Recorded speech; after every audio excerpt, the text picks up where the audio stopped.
आदिवासी राजनीति में एक बार फिर हलचल तेज हो गई है और इस हलचल का केंद्र अब दिल्ली बनने जा रहा है। आदिवासी नेत्री निशा भगत ने एक बार फिर ऐसा बयान दिया है जिससे सियासी और सामाजिक गलियारों में बहस छिड़ गई है। निशा भगत ने साफ कहा है कि जो लोग पहले आदिवासी थे और बाद में धर्म परिवर्तन कर चुके हैं, उन्हें आदिवासी की श्रेणी में रखकर सरकारी लाभ देना गलत है। उनका दावा है कि धर्म बदलने के बाद कई लोगों ने अपनी जमीन भी चर्च को दे दी है और यही वजह है कि अब वह डिलिस्टिंग की मांग को लेकर बड़ा कदम उठाने जा रही है।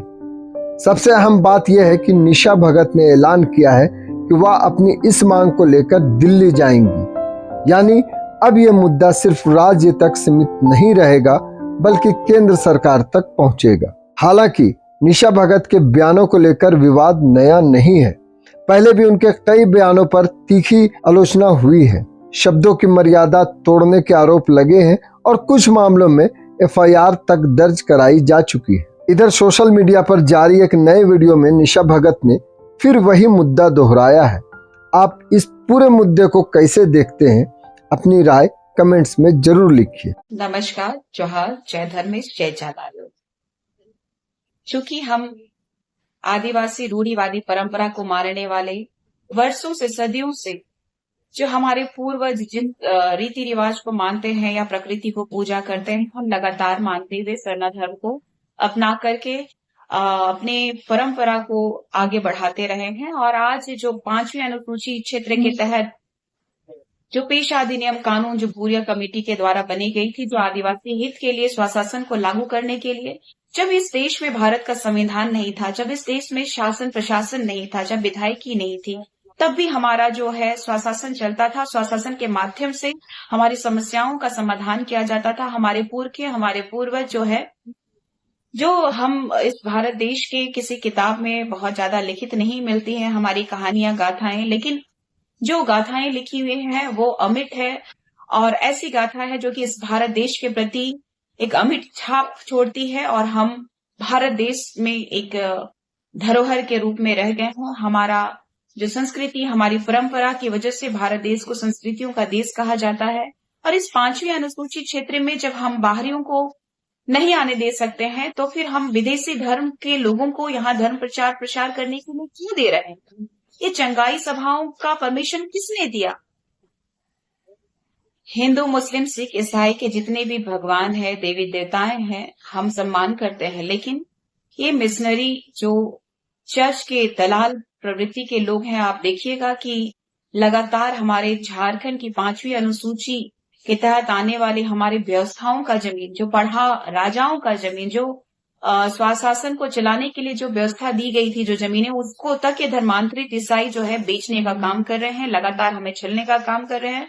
देखिए, इस झारखंड राज्य में सबसे ज्यादा आदिवासियों की जमीनें जो है कि ये धर्मांतरित ईसाई जो है लगातार चर्चों को दे रहे हैं और चर्च जो है लगातार ये सिखा रही है कि किस तरीके से हमारे सरना धर्म को नुकसान पहुंचाया जा सकता है, हमारे सरना धर्म को मानने वाले वेदी को नष्ट किया जा सकता है। वेदी मतलब क्या होता है? हमारे सरना धर्म की वेदी में पेड़ होता है, पेड़ को काटेंगे तो हमारा संतुलन बिगड़ेगा। हम इस प्रकृति को पूजने वाले हैं, तो इस देश में प्रलय तो आएगा। और ये लोग लगातार गुमराह कर रहे हैं और हमारे समाज को जोकर की गर्त में ले जाने का काम कर रहे हैं। तो ये चर्च के दलालों और ठेकेदारों को मैं जिताने के लिए लगातार संघर्ष कर रही हूँ और ऐसे में चर्च के दलाल प्रवृत्ति के लोग जो है मेरे ऊपर अनर्गल कई तरह का आरोप लगाते हुए पिछले 8 महीनों से चलते आ रहे हैं और मेरी छवि को धूमिल करने की कोशिश की जा रही है, क्योंकि आदिवासी समुदाय में प्रखरता से ये बात बोलने के लिए मैं अभी जो सक्षमता दिखाई हूँ,